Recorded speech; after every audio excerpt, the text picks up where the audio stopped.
हालत है घटना जो जहाँ पर बाबा साहब की मूर्ति तोड़ दिया गया है। अभी तत्काल कल ही मुख्यमंत्री को बताया सरासर गांव में बाबा साहब की मूर्ति लोगों ने बनाया था 1 साल पहले 14 अप्रैल को, और कुछ उपद्रवी लोगों ने तोड़ दिया है। और तो इसको संज्ञान सरकार के संज्ञान में आया है। जैसी घटना की सूचना हमको मिला, तो विभिन्न माध्यमों से सूचना मिला, आपके यहाँ से तो मिला नहीं था। विभिन्न माध्यमों से सूचना मिला तो सबसे पहले पटना के डीएम के हमने सूचना दिया कि इस तरह की घटनाएं घटी है, और फिर सीनियर एसपी वरीय पुलिस पदाधिकारी को भी सूचना दिया कि अभी तक घटना हुई है, यानी 15 तारीख के 2 बजे रात में घटना हुई, और कल हम लोग 5 बजे तक बातचीत कर रहे थे, यानी FIR 5 बजे तक ज्यादा नहीं। फुलवाड़ी के जो DSP फुलवाड़ी के क्षेत्र में ही पड़ता है, फुलवाड़ी के DSP से बात की है कि भाई आप FIR किए कि नहीं, तो कह रहे हैं कि आवेदन नहीं मिला है। कोई आदमी अगर नहीं मिलेगा तो FIR नहीं होगा।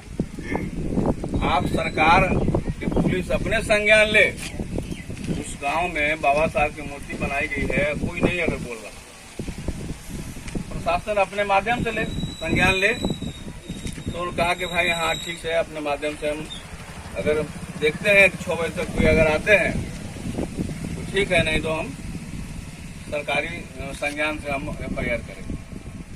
FIR हुआ, हमको सूचना मिला, हम लोग पहले FIR वाला कॉपी हमको भिजवा दीजिए, तो सूचना मिली है स्थानीय थानेदार को, यहाँ से भी बातचीत हुई, और कल ही हम लोगों ने बनाया कि भी हम वहाँ उस गांव में जहाँ मूर्ति टूटी है वहाँ आएंगे।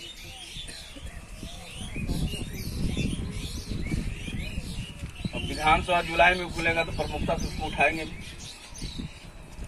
हम आपके विधायक सिद्धार्थ सिंह से बात किए कि आपके यहाँ हुआ इस तरह से, तो उन्होंने भी आने का आश्वासन दिए हैं कि आएंगे, और आते ही रहते हैं, आते हैं ना, तो आते ही रहते हैं, और फिर जाके मिल लीजिए गांव से, बोले कि हम आएंगे। जहां तक बाबा साहब की मूर्ति टूटने की बात है, तो ये नया घटना नहीं है, सरासत उस कड़ी में जुड़ गया है। और बिहार में लगभग सभी जगह जहाँ जहाँ बाबा साहब की मूर्ति बना हुआ है, मूर्ति भंजन की प्रक्रिया चल रहा है, तोड़ने की। बगल का आपका जो है प्रखंड है पकौड़ी, वहाँ पर मूर्ति तो लोगों ने तोड़ दिया, तो वहाँ प्रतिवाद किए, तो तभी नया मूर्ति लगाया गया है। और भागलपुर से रिपोर्ट आ रहा है, छपरा से आ रहा है, सीवान में मूर्ति तोड़ दी गई है ना। यहाँ तो हमारे के जो बलवाई ताकत है, उपद्रवी ताकत ने तोड़ा है, लेकिन वहाँ तो खुद प्रशासन ने तोड़ा है। वहाँ के प्रखंड विकास पदाधिकारी रात में मूर्तिये के गायब कर दिया, तो कितना बड़ा जोर कर रहा है। वहाँ विधायक फंड से हमारे विधायक है सददेव राम, उन्होंने चबूतरा बनवाया है, और वहाँ बाबा साहब की मूर्ति बना रहे हैं, राता-राती वीडियो जो है मूर्ति का, इस तरह के काम हो रहा है। समग्रता में पूरे बिहार में हो रहा है। तो क्यों हो रहा है ये हम लोग सब लोग जाने। बाबा साहब की मूर्ति को आखिर लोग क्यों तोड़ रहे हैं, उनको क्या फायदा मिल रहा है, क्या नुकसान है, क्या फायदा है, ये हम लोगों को सबको सोचने के लिए, जानने के लिए। पहला बात है कि बाबा साहब की मूर्ति मतलब एक प्रतीक है, थोड़ा सा साइड हो जाएगी, प्रतीक है। ये बाबा साहब की मूर्ति जो सरासत में खड़ी है, तो प्रतीक है किस बात का, इन्होंने संविधान दिया है। जब देश आजादी मिला 1947 में,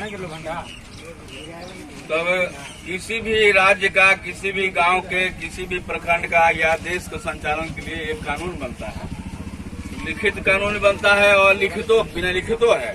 कुछ देश में बिना लिखितो है और कुछ देश में लिखित है। भारत पूरे विश्व के सबसे पहला देश है जहाँ पर इतना सुंदर लिखित संविधान बनाया गया है। तो संविधान जब बनाया गया तो उसके पहले तैयारी बनाई गई संविधान सभा, और संविधान सभा के अध्यक्ष बाबा साहब को बनाया गया। कोई आदमी मिल नहीं रहा था, बड़ी खोजाहट हो रहा था कि संविधान लिखेगा कौन। हमने तो आजादी मिल गए, गोरा से मिल गए अंग्रेज से, अब संविधान बनावत कौन, कानून कौन लिखा। तो बाबा साहब जो पूरे कैलिफोर्निया विश्वविद्यालय, जो विश्व का सबसे नामी विश्वविद्यालय, वहां से कानून की डिग्री प्राप्त किए। तो इनको खोजाहट हुआ, ताकि एक ही आदमी लिख सकता है जो डॉक्टर भीमराव अम्बेडकर। इनको खोज करके बताया गया कि आप ही लिखिए। तो लगता है हम नहीं लिख सकते, लेकिन आप ही लिखवे करिएगा, ताकि हम अछूत आदमी को जी लिखा, दूसरा से छुआ ही तो कोई ना छूते के बीच से बाबा साहब मिले। 7 आदमी के कमेटी बनाया गया, और 7 आदमी में से कुछ लोग मर गए, कुछ लोग बचले, कुछ डरे भागे कि ना हम लिखा। तो बाबा साहब रात दिन मिल करके उस संविधान को बनाए।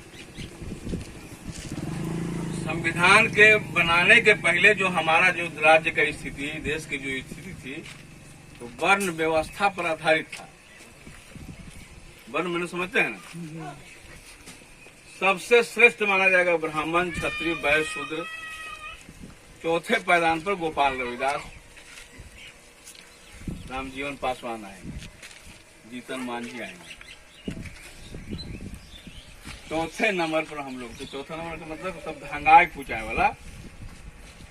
हम लोग मेहनत करते, लेकिन मजदूरी मांग नहीं सकते, मांगने पर पिटाई होती थी, बांध के पाए पिटाई होता था।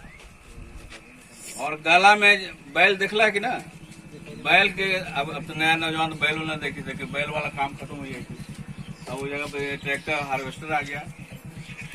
बैल के गला में जो घंटी बांधा जाता है, काहे ला बांधा जाता है? गांव में प्रवेश करेगा, टन टन करता, समझ जाएगा कि बैल आ रहा, तो अगल वाला हट जाएगा, नंबरखंड होता है। तो इसी जो है गांव के जो अछूत होता है, जिसको पुराने दौर में हरिजन कर गला में टांग देता था घंटी। गांव में प्रवेश करे, टन टन कर लेता, वो अभी तो हरिजनवा, तो अगल बगल सब हो जाता। उस दौर में खगड़ा बांधा जाता था कि चलेंगे तो बाहर आते चलेगा, जिनमें हम जैसे जाएंगे पैर, तो हमारे पैर अछूत होगा, तो खगड़ा से बाहर आ गया। और हमारा थूकने के भी अधिकार नहीं था, थूकने के लिए वो लवनी लोग बांध नहीं, ये स्थिति थी। अभी हटा है 1957 में महिलाओं को स्तन ढकने का अधिकार नहीं, लुगा पहने के नहीं, जो छाती है स्तन उसको ढकने का अधिकार नहीं था, ढकिएगा तो टैक्स लगेगा। ऐसा क्रूर व्यवस्था है, समझे? ऐसा क्रूर व्यवस्था था कि महिला, हमारी बेटी स्तन ढक न सके। हाथ तो ढके हुए हैं, खुलेआम चलना है, बाकी लोग, बड़ा लोग को ढकना था, हमारे लिए ऐसा व्यवस्था। अगर ढक दिए ना भूल से तो पैसा देना पड़ता, टैक्स। ये व्यवस्था था आजादी के पहले। आजादी के बाद जब संविधान बन गया तो बाबा साहब ने सबसे पहले जमींदारी उन्मूलन कानून पास किया। 1951-52 में जो इलेक्शन हुआ देश का, जमींदार नाम की चीज खात्मा हो गया, समझे? नहीं तो पहले जो चुनाव जो हुआ है ना, रानी के पेट से बना वही राजा बना है। कोई एमएलए अगर बनेगा, प्रधानमंत्री बनेगा, मुख्यमंत्री बनेगा या मंत्री बनेगा, तो आम आदमी ना, राजा के बेटा राजे होगा। बाबा साहब का संविधान आ गया तो बैलेट से चुनाव है ना, बैलेट से आप बटन दबाओ जाए। अब रानी के पेट से कोई पैदा नहीं लेगा, पैदा कौन ले, कैसे लेगा? तो बटन दबा देंगे तब पैदा। अब बटन दबाए हैं तो गोपाल रविदास जीत गए, तो तब से मिल गया आजादी हमको। तो बाबा साहब के संविधान जब मिला तो उसने बाबा साहब लिखा कि देश के आम आवाम जो गरीब गुरबा है, मजदूर किसान है, समझो ये सबके लिए है। उन्होंने कहा कि हमारा जो संविधान है देश में बराबरी का संदेश देगा। इसमें लिखा हुआ बराबरी, कोई हरिजन बोलेगा तो उनको दंडित किया जाएगा, कोई हरिजन से छुआने की बात बोलेगा तो दंडित होगा, कोई अगर चमार दुसार पुकारेगा नाम तब भी दंडित होगा। ये कड़ा कानून बन गया। और कहा कि आज जो संविधान हम दिए हैं, अब से सब बराबर है, सब कोई चुनाव में खड़ा हो सकता है, वोट सब कोई दे सकता है। तो तब से हम लोगों को आजादी मिल गया। बोला खराब मिला ऐसा आजादी।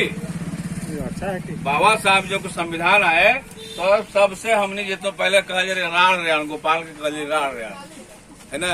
अब राढ़ो रेयान के चुनाव में खड़ा रहे के अधिकार मिल गए। आजादी के पहले जो बना हुआ था, महिला के बारे में बतावे किए कि स्तन ढकने का अधिकार नहीं, तो समझिए सबसे ज्यादा जुल्म हो रहा है महिला पर।